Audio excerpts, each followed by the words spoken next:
बुरे वक्त के लिए और अच्छे वक्त के लिए दोनों में काम आता है सोना। इमरजेंसी में आप इसके एवज में लोन लेते हैं। भारत में तो कई लोगों के लिए सोना उनका इमरजेंसी फंड होता है और शादी ब्याह त्योहार में सजने संवरने के काम आता है। लेकिन सोने पर जब आप लोन लेते हैं तो सतर्क रहने की भी ज़रूरत है। आप कितना लोन ले रहे हैं, कहाँ से ले रहे हैं और लोन के एवज में कितना सोना आप दे रहे हैं, इन सब के अलावा आपको ये भी जानना ज़रूरी है कि गोल्ड लोन में किसी भी तरह का डिफ़ॉल्ट आपके सिबिल स्कोर पर बहुत ख़राब असर डाल सकता है। तो आज इन सवालों का जवाब देने के लिए मेरे साथ जुड़ रहे हैं कंप्लीट सर्कल के managing partner Kshitij Mahajan. Thank you so much Kshitij, आपने मनी 9 के लिए वक्त निकाला। सबसे पहले तो गोल्ड लोन का ऑप्शन जो है ये दूसरे लोन के मुकाबले कितना अलग है और आप कितना सजेस्ट करते हैं कि इमरजेंसी सिचुएशन में अपने फंड्स की शॉर्टफॉल को मीट करने के लिए गोल्ड लोन लें? दूसरे लोन के मुकाबले में ये बेहतर है या फिर ये लास्ट रिजॉर्ट रहना चाहिए? सबसे पहले धन्यवाद प्रियंका, मुझे शो पे इनवाइट करने के लिए। एंड जहाँ तक बात जाती है कि कौन सा विकल्प होना चाहिए, गोल्ड लोन का होना चाहिए या फिर कोई विकल्प किसी और किस्म के लोन का होना चाहिए, तो मुझे ऐसा लगता है कि हर लोन का एक स्पेसिफिक टाइम फ्रेम है जिसके लिए आपको वो लोन चुनना चाहिए। जैसे कि गोल्ड लोन, अगर आप कोई शॉर्ट टर्म आपको कोई इमरजेंसी की जरूरत पड़ती है, पैसे की जरूरत पड़ती है और आपको दिख रहा है कि कुछ टाइम के बाद वो लिक्विडिटी आपकी आ जाएगी, उसके लिए गोल्ड लोन एक अच्छा विकल्प है। दूसरा, अगर आपको कुछ इमरजेंसी चाहिए कैश की या पैसों की, जो बहुत शॉर्ट टर्म में आपको अप्रूवल चाहिए, जैसे कोई भी लोन अदरवाइज आप अप्लाई करेंगे उसमें 3 से 4 दिन लगेंगे, बट अगर आपको लेट्स से सेम डे पे कुछ रकम चाहिए है तो उसके लिए गोल्ड लोन एक अच्छा विकल्प है। तीसरा, अगर आप मेरे से पूछते हैं तो हमारे लिए गोल्ड जो है उसका सिर्फ एक ऑर्नामेंटल यूसेज नहीं है, हमारे लिए उसका रिलीजियस सेंटिमेंट भी इंडिया में जुड़े हुए हैं इसके साथ। तो काफी लोग इसको एज ए लास्ट रिजॉर्ट रखते हैं, जहां पे लगता है कि कोई और विकल्प नहीं हो। पर जहां आपको लगे आप rate of interest gold loan में जो आपका ब्याज पड़ रहा है उससे बहुत ज्यादा दे रहे हैं, तो मैं सजेस्ट करूंगा rather than paying high interest on other instruments, आप गोल्ड लोन लीजिए ताकि रेट ऑफ इंटरेस्ट जो आपका ओवरऑल जो रहे, ब्याज रहे, वो कम रहे। तो इन 3 चीजों का ध्यान रखें जब आप लोन अप्लाई कर रहे हैं कि गोल्ड लोन लेना चाहिए या नहीं लेना चाहिए। ठीक है, तो 3 बातें जो क्षितिज ने कही मैं रैप अप करूंगी। शॉर्ट टर्म के लिए आपको लोन लेना है तो गोल्ड लोन एक अच्छा विकल्प है। अगर आपको एकदम अचानक से ज़रूरत खड़ी हो गई है, उसी दिन के आपको चाहिए और आपके पास सोना है, तब लीजिए। तीसरा, इंटरेस्ट देखिए, अगर कोई आप ऐसा पर्सनल लोन ले रहे हैं जिसमें इंटरेस्ट बहुत हाई है तो probably going for a gold loan would be a better option. इन दिनों क्षितिज हम देख रहे हैं कि गोल्ड लोन देने की एकदम होड़ लगी हुई है। बैंक्स और एनबीएफसी दोनों में जैसे रेस है, कौन आपको बेहतर ब्याज दे रहा है, दोनों में एक तरह से जंग छिड़ी हुई है। एनबीएफसी कंप्लेन कर रहे हैं आरबीआई को कि बैंक्स जो हैं वो गोल्ड लोन को लोन टू वैल्यू रेशियो बढ़ा करके जो है वो लोगों को अपनी ओर ला रही हैं। आप क्या सजेस्ट करते हैं, बैंक वर्सेस एनबीएफसी? अगर किसी को गोल्ड लेने की नौबत है, आप उन्हें कहाँ जाने के लिए कहेंगे? किसी की इंडिविजुअल्स की चॉइस हो सकती है, मैं पैरामीटर्स बता देता हूं जिसके ऊपर आप डिसाइड कर सकते हैं। देखिए, गोल्ड लोन कैसे दिया जाता है, जो भी आपकी गोल्ड की वैल्यू होती है, मिनिमम 18 कैरेट होगा तभी लोन दिया जाएगा। उस वैल्यू के अगेंस्ट एक परसेंटेज 75% तक मैक्सिमम गोल्ड लोन आप ले सकते हैं। इसको बोलते हैं loan to value of gold.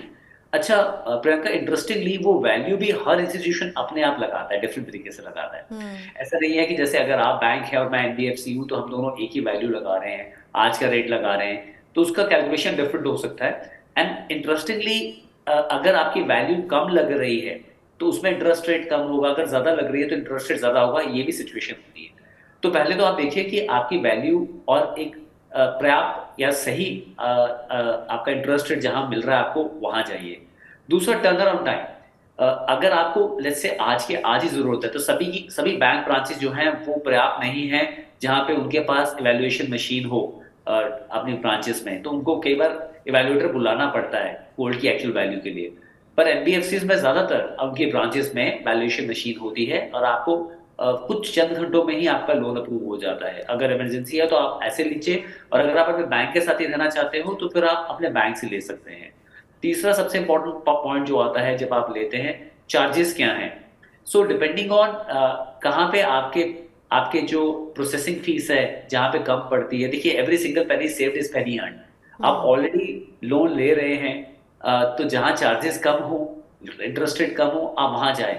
तो थोड़ा बहुत अगर आपके पास टाइम है तो आप 3-4 दिन का या 1-2 दिन के अंदर ही एक्सरसाइज कर लें, जहाँ चार्जेस कम हो वहाँ जाएं। ओके। अनदर पार्ट जो इम्पोर्टेंट है कि एक क्रेडिबल एजेंसी से ही लोन लें।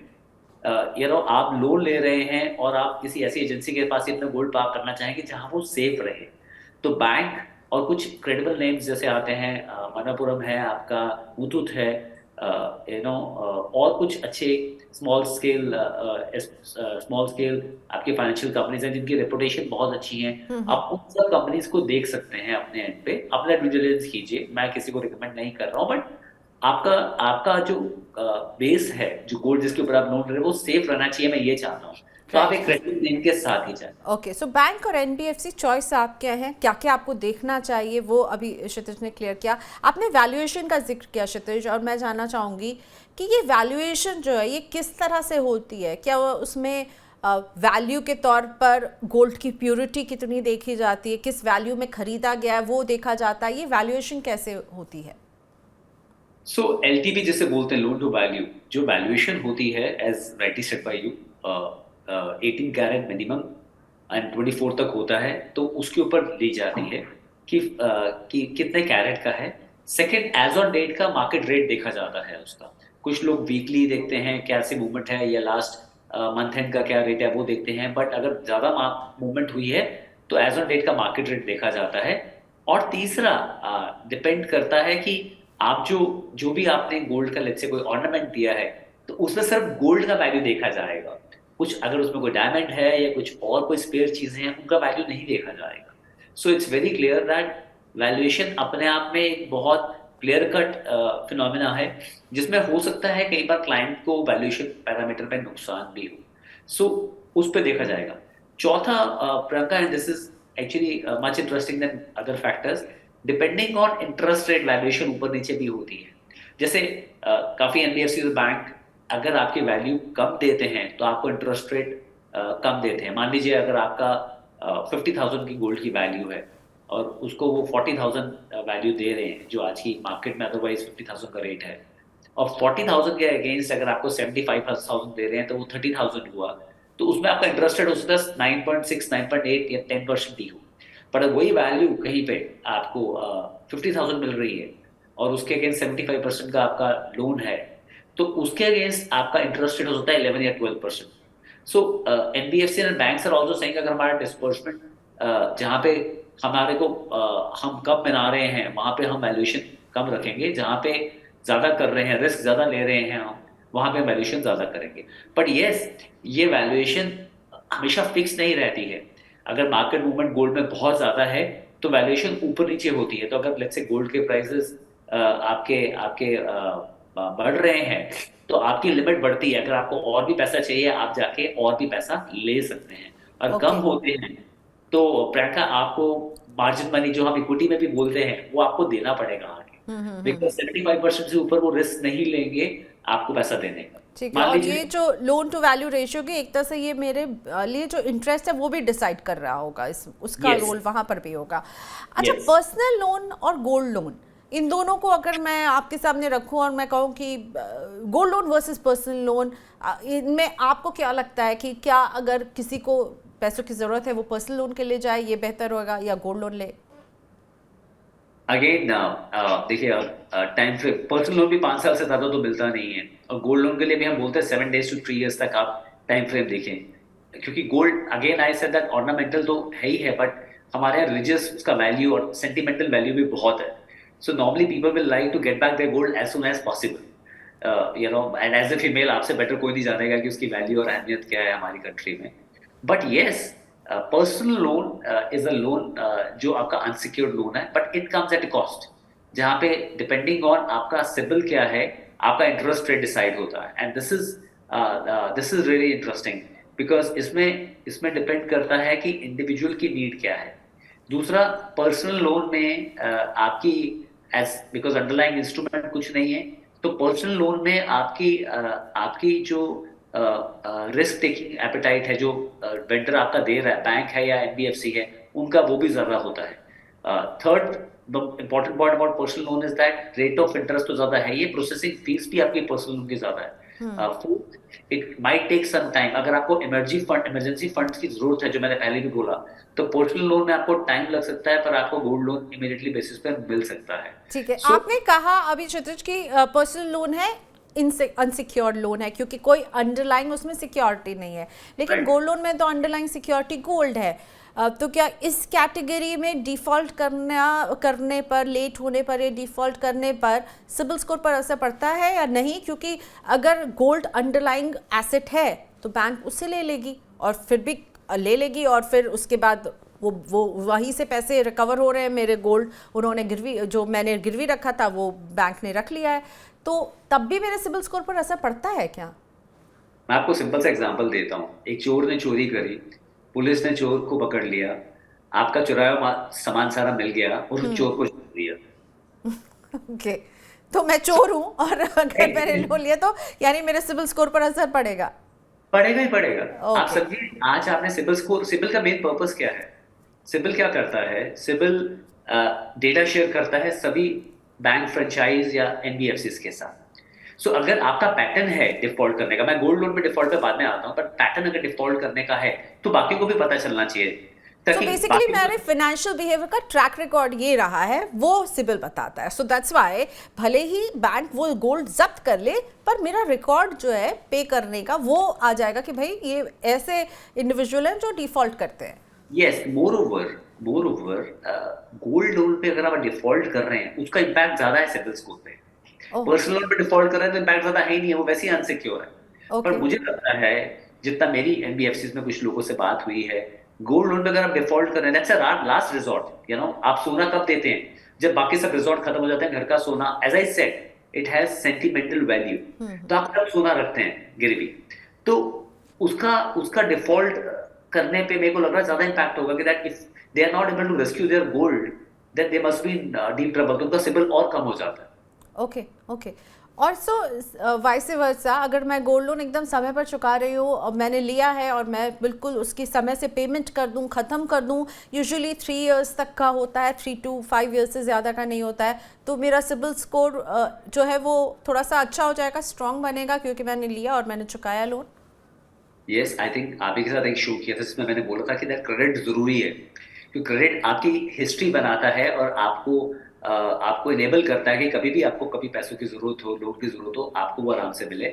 और अगर आप टाइमली पेमेंट्स करते हैं तो that will improve your CIBIL score, that will improve your credibility in the eyes of lenders, चाहे वो बैंक है चाहे एनबीएफसी। हाँ, कि प्रियंका है या क्षितिज है, वो टाइमली पेमेंट कर रहे हैं और यहाँ पे उनको हम आगे अगर वो कुछ लेना चाहते हैं, हम उनको आराम से दे सकते हैं। ओके, सो बहुत ही इम्पॉर्टेंट है कि गोल्ड लोन भी अगर आप ले रहे हैं तो उसकी समय से पेमेंट आप करते रहें, उसे चुकाइए, नहीं तो आपके सिबिल स्कोर को ये बहुत ही ज़्यादा ख़राब कर सकता है। Now Kshitij, I want to talk to you a little bit about gold, क्योंकि हम इससे पहले भी कई बार इस प्लेटफॉर्म पर गोल्ड पर बात कर चुके हैं। पिछले साल 14% का रिटर्न दिया है गोल्ड ने ऑलमोस्ट, और सोने की कीमत अब हम देख रहे हैं थोड़ा सा बढ़ती हुई नज़र पे आ रही है। तो जब सोने की कीमत बढ़ती है और घटती, आपने पहले भी बताया इसका भी असर पड़ेगा, तो थोड़ा सा इसको और हमें समझाइए कि इस पर हमारे लोन पर क्या असर पड़ता है। So the changing mood off gold, the changing price of gold will surely impact my loan, right? Yes, so first of all, हम गोल्ड इंडिया में जो बाय कर रहे हैं, सेल कर रहे हैं, उससे सोने की कीमत पे ज़्यादा कोई इम्पैक्ट ज़्यादा आता नहीं है। आप जो ओके। मेकिंग चार्जेस दे रहे हैं उसको अलग कर दें। अगर ये जो लास्ट ईयर आपका इंप्रूवमेंट हुआ है, जबकि ग्लोबली गोल्ड थोड़ा नीचे ही गिरा था, बट बिकॉज डॉलर अप्रिशिएट हुआ है रूपी के against, in line with that, क्योंकि ये डॉलर में ट्रेड होता है, तो gold has improved in Indian denomination a bit. जैसे आपने बोला 14% का रेट है ना, थोड़ा सा because of this Russia Ukraine fiasco के कारण गोल्ड अप्रिशिएट करता है, because it's a good hedge जब भी कोई ग्लोबली चीजें होती हैं अच्छी। अब एक एक ब्यूटीफुल एग्जांपल ये है कि दैट अगर आप गोल्ड ले रहे हैं और उसके अगेंस्ट आपने लोन लिया है, तो आपको 75% आपने पूरी लिमिट यूटिलाइज कर ली है। मैं सिंपल सा एग्जांपल देता हूँ, 1 लाख की वैल्यू का गोल्ड लिया, 75,000 आपने उसके अगेंस्ट किसी कारणवश आपको लोन लेना पड़ा। अब गोल्ड की वैल्यू वहां पे अप्रिशिएट कर गई, जैसे 14% अप्रिशिएट करी, यही एग्जांपल ले लेते हैं, और आपकी गोल्ड की वैल्यू आज 1,14,000 है, और अभी आपको थोड़े पैसों की जरूरत और पड़ी है, तो उस 14,000 पे जो अप्रिशिएट किया है उसके अगेंस्ट भी आप 75% विच इज अराउंड 10,000 रुपीज आप ले सकते हैं, आप और लोन ले सकते हैं। तो प्राइस अप्रिशिएट करने से, क्योंकि आपकी गोल्ड की वैल्यू बढ़ी, तो loan to value of gold जो 75% डिसबर्समेंट है वो भी बढ़ गया। बट ये हुआ सिचुएशन जब गोल्ड का प्राइस बढ़ा। जब गोल्ड का प्राइस घटा तो 1 लाख की वैल्यू लेट्स से गिर के अगेन 90,000, 10% नीचे हुई, 90,000 रह गई। अब 90,000 के अगेंस्ट आपने 75,000 लिए हुए हैं, जो एक्सेस में आपने पैसा दिया हुआ है विज़िबल 75% के हिसाब से आपका उतना नहीं बनता है। उस केस में, इन दैट केस, आपको जो जितना भी बैलेंस अमाउंट है, जैसे अगर 75% के हिसाब से 90,000 का मान लीजिए कोई 68,000 बनता है, तो आपको वापस करना पड़ेगा 9,000 रुपीज जो एक्सेस का पैसा आपने लिया हुआ है, बिकॉज बैंक और NBFC will always maintain the maximum limit as 75% the value of gold. So वो उतना वैल्यू आपको वापस करना पड़ेगा, जिससे हम इक्विटी में भी मार्जिन मनी कहते हैं। जब एफएनओ में ट्रेडिंग होती है, वहां पे अगर स्टॉक्स की पिटाई हुई होती है तो आपको मार्जिन मनी देना पड़ता है अगर वैल्यू 25% से नीचे गिर जाती है। तो सिमिलरली यहाँ पे भी वो रूल अप्लाई होता है, आपको मार्जिन मनी पे करना ही पड़ता है। सो ये एक फंडामेंट सबको पता तो ये पैसे मुझे कब लौटाने होंगे? जब मैं लोन का ओवरऑल सेटलमेंट कर रही होंगी, राइट? बीच टर्म में तो वो बैंक या एनबीएफसी मुझसे वो पैसे नहीं लेगा क्योंकि गोल्ड गिर गया है। बिल्कुल लेगा आपसे। ओह, लेगा, ओके। वो बोलेगा आपको कि दैट आपकी लोन की वैल्यू जो है वो कम हो गई है, आप इतने पैसे वापस डिपॉजिट करा दीजिए, बिकॉज हम आपको 75% से ऊपर नहीं दे सकते। Okay okay. सो यानी गोल्ड की वैल्यू गिर जाएगी तो मेरे लिए, अगर मैंने गोल्ड लोन लिया है तो मेरे लिए ये इम्पैक्ट खराब होगा। जिस वैल्यू पर मुझे लोन मिला है वो डिक्रीज, डेप्रिशिएट हो गई है यहाँ पर। ओके क्षितिज, एक और बात कि हम ये जो गोल्ड लोन की बात कर रहे हैं, किस तरह के गोल्ड पर ये लोन मिलता है? क्या ज्वेलरी, फिजिकल गोल्ड पर ही ये लोन हम ले सकते हैं, या फिर गोल्ड के बॉन्ड्स, सोवरेन गोल्ड बॉन्ड पर हम ये लोन ले सकते हैं? पेपर गोल्ड, म्यूचुअल फंड्स जो है, फंड ऑफ फंड हैं, उनके एवज पर भी क्या ये लोन मिल सकता है, या only physical jewellery? So physical jewellery पे आप गोल्ड ले सकते हैं। कॉइन्स पहले अलाउ थे, अभी आपके ब्रिक्स और कॉइन्स अलाउ नहीं है। कुछ एनबीएफसी कॉइन्स ले लेती हैं पर ज्यादातर अलाउ नहीं है। साथ में paper loan as well as आपका जो आरबीआई के जो गोल्ड बॉन्ड्स होते हैं, they are eligible, they have been treated like a gold only. Priyanka, in fact India के जो हमारे फाइनेंशियल सिस्टम इतने रोबस्ट हैं कि आज गोल्ड ईटीएफ हो या म्यूचुअल फंड गोल्ड हो या आरबीआई गोल्ड हो, जो उसके जब भी आप कोई चीज फ्लोट करते हो उतना फिजिकल गोल्ड आपको कस्टडी में स्टोर करना पड़ता है, रखना पड़ता है। सो आप जब गोल्ड म्यूचुअल फंड कोई लेते हैं, it's backed by a physical gold. In fact mutual fund company तो आपको 1 kg प्लस में अगर आप लेना चाहते हो रिडम्पशन अपना, एज ए फिजिकल गोल्ड भी दे देते हैं। So I'm saying that they are very much eligible for your loan against gold. वो बिल्कुल eligible हैं, and as they are backed by physical gold. So okay, so आप हर तरह के गोल्ड पर लोन ले सकते हैं, पर डिपेंड करेगा, मुझे लगता है कि आप जिससे ये लोन ले रहे हैं उनसे पूछना होगा उसका क्या प्रोसेस होगा, क्योंकि हर कंपनी का, हर बैंक का अलग अलग प्रोसेस हो सकता है। Okay, so it's time for me to say thank you so much Kshitij, आज आपने वक्त निकाला समझाने के लिए गोल्ड लोन के इतने सारे एस्पेक्ट जिसके बारे में हम वेगली जानते थे, पर आज आपने एकदम उसे सटीक तरीके से समझा दिया। Thank you so much. Thank you very much. Bye शेयर। तो हमारी इस खास पेशकश में इतना ही। देखते रहिए मनी 9।